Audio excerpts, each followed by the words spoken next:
to say, considering that being a mature actress these days, it's hard to find good characters.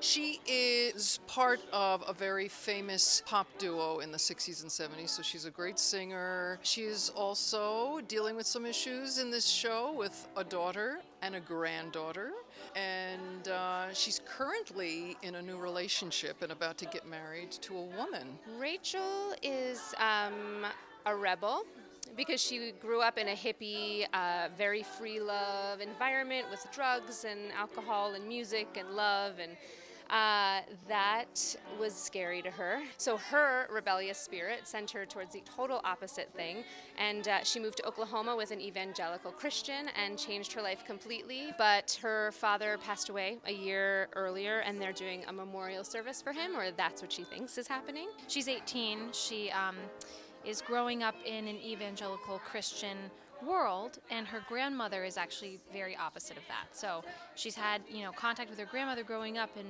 has kind of gravitated toward that world. So right now she's trying to navigate where she's going to go in life, and she, is a little bit of a rebel, and she wants to be a singer and wants to, test the waters and see who she is. But when you cause me too much trouble, I said, hit the road, Jack. Lou is an African-American lesbian, which is a big part of her character in the show. She's an activist for both of those things. She's big, she's in your face, she's very bold, very out there, and fun. She's actually a lot of fun too, and she's also a singer. She is in love with one of the characters, which is how she's trying to wedge herself into this family dynamic. But it is a very interesting idea that there's a whole drama, for lack of a better word, of what's going on with them, and Lou's a completely different energy. Joy will find you and through you like you can't recall. Unexpected joy will find you when you're through with love, but then you fall. Oh, there's a little gospel in it. There's some rock in it. There's some kind of like folk in it, very like Joni Mitchell-esque. Carole King, Motown. There's some gospel. There's some hard rock.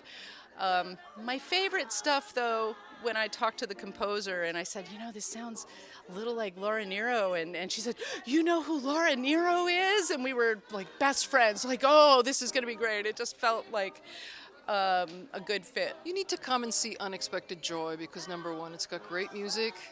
It's a cast of all women, and that's something to really celebrate. It really is a great family story. It'll really get you thinking, really getting you questioning the relationships that you have in your life and your family, maybe revisiting some. I think you should come see Unexpected Joy because it is the story of mothers and daughters, and I think it's a great opportunity to bring a bunch of girlfriends and sort of jam with all kinds of styles of music and sort of appreciate the relationships that women can have in this world. Come see Unexpected Joy because you're going to have a great time. The music is awesome.